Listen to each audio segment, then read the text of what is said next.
Have you ever wondered why God reserves vengeance for himself? Recently, with the Epstein files, a lot of people have been kind of weighing over this concept of God's vengeance, vengeance in general, and what we should do about the horrors we have uncovered about our leaders in our countries and worlds. And you have two different ways of viewing it. One, which is that God's vengeance will be ultimately righteous, and the consequence for these people that they'll have once that consequence is paid out eternally will be absolutely just. There are legal approaches to these things, yet a bunch of legal documents were just leaked that basically confessed to what they were doing and nothing happened. And immediately, a lot of us always go to vigilantism, where we want to take things into our own hands and completely revolt against the system, but that doesn't always work, nor does it solve the problems. And there are ways that we can do things about it, like protest, and we can peacefully approach these things and try to reform our legal systems and stuff like that, but ultimately requires a lot of movement on our part in peace, not in violence. And to be fair, the Founding Fathers anticipated this kind of thing and made sure that we were aware of how we can defend ourselves if the government ever becomes tyrannical. But unfortunately, I'm not sure if we're there yet, or if we could get to a position where we would have to fight against a completely evil government. Particularly because there is still some form of democracy, but that remains even more questionable day by day. The Christian view allows for us to remember one thing: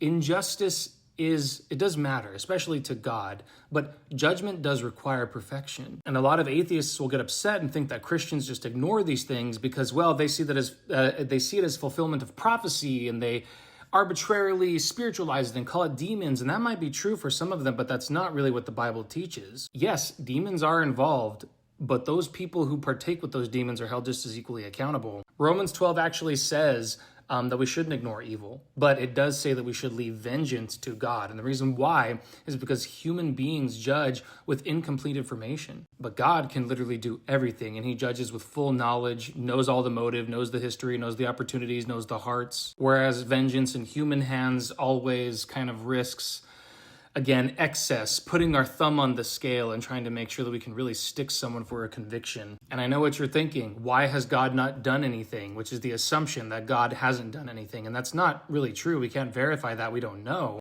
As a matter of fact, the Epstein files coming out could be an argument for God doing something. But rest assured, even if nothing is done in this life, there is an eternal consequence in the next. And that is why an immanent God who has omniscience, who has omnipotence and omnipresence, should be left alone to do these things. And just so you guys know, there are inclusions of how we can legally and biblically approach these things and make better changes. Just so we're clear, this is not an argument for don't do anything to help the current crisis that we are seeing in our nation. It is an argument to say to be smarter, be biblical, and generally, look at what the Bible offers for taking care of these issues.